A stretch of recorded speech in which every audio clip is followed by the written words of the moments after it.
আসসালামু আলাইকুম। আচার বানাতে এলাম। বর চিংড়ি নিয়ে আসছে, খেতে গিয়ে দেখি ভীষণ টক। ভাবলাম এটাকে আমি আচার করে ফেলি। আমি এখন এই বোটাগুলা ফেলে ভালো মতো ধুয়ে নিব।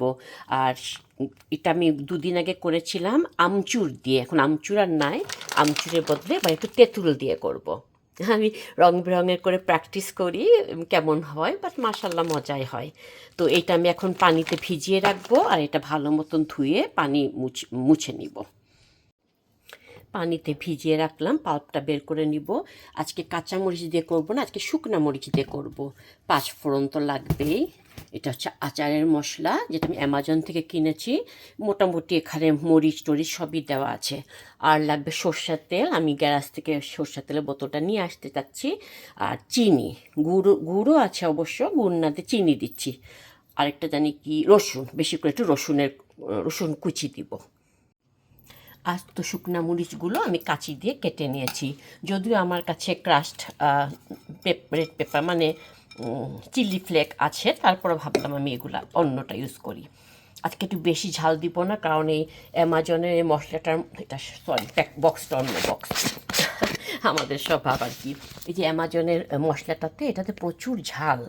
তো এই যে তাই মনে হচ্ছে যে একটু কম দিই ঝাল, দেখি কেমন হয়। আর রসুন নিয়ে নিলাম, তেল দিয়েছি, 5 ফোড়ন দিলাম।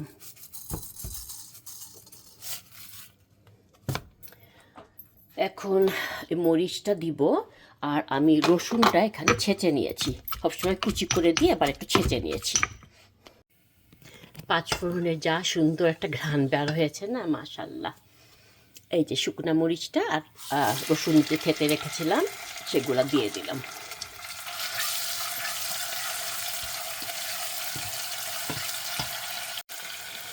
এবার চেরিগুলো দিয়ে দিচ্ছি। ভালো মতন ধুয়ে নিয়ে পানিটা শুকিয়ে নিয়েছি।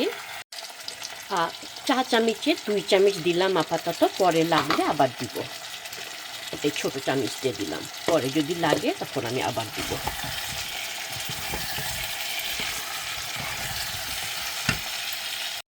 আমার কাছে মশলাটা কম লাগছিল, তো আমি আরও 1 চামচ দিলাম। এখন আমি এই তেঁতুলটাকে ভালো মতো ছেঁকে নিব, ছেঁকে নিয়ে ওখানে দিব।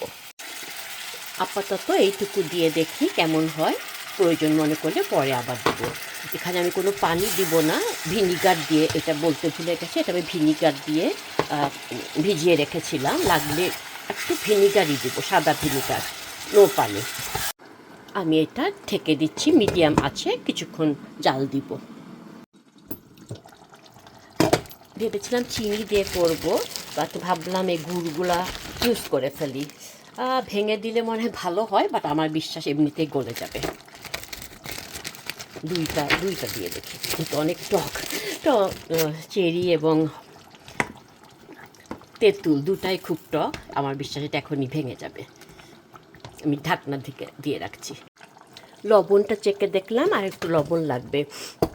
আমার বিশ্বাস আচারের মশলাতে লবণ আছে, তো সামান্য একটু দিলাম। আর টকটা অনেক বেশি, আমাকে একটু চিনি দিতে হবে। গুড় দুটা গলে গেছে। আরও একটা পিস আছে, বাট আমার মানে বাকিটা একটু চিনি দিয়ে করি। এই ডালের চামচটা দিয়ে, লেডেলটা দিয়ে এখানে আরও 2 চামচের মতন দিলাম, দেখি কেমন হয়। তেঁতুল দেওয়াতে টকটা একটু বেশি হয়ে গেছে আর কি, ঝালটা কম হয়েছে, তো আমি আরও একটু শুকনা মরিচ গুঁড়া বা আস্ত মরিচগুলাই কেটে দিয়ে দিচ্ছি। ঝাল ঝাল না একটু হলে ভালো লাগে না, একটু ঝাল দিই। ওকে, তেঁতুলের পানিটা দেওয়াতে বেশি হয়ে গেছে, অসুবিধা নাই। এখন আপনাদের কাছে ডাল ঘুটনি বা পটেটো ম্যাশার যেটাই আছে সেটা দিয়ে আপনারা এটাকে একটু ভেঙে দিবেন, যার যা ইচ্ছা মন। একটু নরম হয়ে গেছে, তো একটু বাড়ি লাগালেই ভেঙে যাচ্ছে।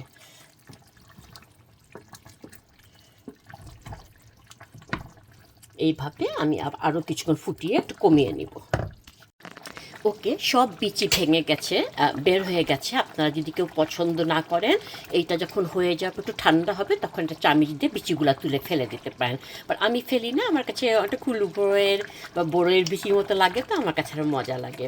আমি চেখে দেখেছি, চিনিটা মাশাল্লাহ ঠিক হয়েছে, আর ঝাল বেশি দিলাম না, কারণ এর আগের চেরি আর আমচুর দিয়ে যে আচারটা করছি ওটার ঝাল বেশি হয়ে গেছে, তো এটা একটু কমই রাখছি। চিনি টিনি সব ঠিক আছে। এখন আর কিছু করার নেই, এটাকে একটু টানাবো, একটু টানায় ভালো মতো ঘন হলে নামিয়ে ফেলবো, দ্যাটস ইট। একটু যে টানাবো উপায় নাই, এমন ছিটামিটা পড়ছে আর লাল টুকটুকা তো একদম দাগ পড়ে যায়। আর একটু ঘন করতে চাচ্ছি, যদিও ঠান্ডা হলে একটু জমে যাবে। আই থিঙ্ক এটা হয়ে গেছে, কারণ ঠান্ডা হলে একটু টানবে। এমন ছিটামিটা পড়েছে চারিদিকে, হুলুস্থুল অবস্থা। তো আমি এটা এখন ঠান্ডা করে বোতলে ঢালবো। সব সময় যে আমের আচারই খেতে হবে, জলপাইয়ের আচার খেতে হবে তা না। আমি কাঁচা আপেলেরও আচার বানাই, তারপরে হচ্ছে চেরির আচার বানাই, আমচুরের আচার বানাই। এক একবার এক একটা করি, মজা লাগে। এই যে অলরেডি টানা শুরু করেছে, একটা ঠান্ডা হলে বোতলে ভরবো। আশা করি কারো কাজে লাগবে। ওকে, এটা অলমোস্ট ঠান্ডা হয়ে গেছে, এটা আমরা টেবিলে রাখছি, বাকিটা বোতলে ভরবো। আপনারা ট্রাই করে দেখেন কেমন হয়, আমাকে জানায়েন। শুকনা মরিচের জায়গায় কাঁচা মরিচও দিতে পারেন, আর তেঁতুল দিয়েছি আমি, আপনারা আমচুর দিতে পারেন, যেভাবে ইচ্ছা করা যায়। মাশাল্লাহ, খুব মজা হয়েছে, ভাত খেয়ে উঠলাম আলহামদুলিল্লাহ। তো আপনারা ট্রাই করেন, কেউ ভালো থাকুন সবাই, পরে আসবো অন্য কোনো সাবজেক্ট নিয়ে। আল্লাহ হাফেজ।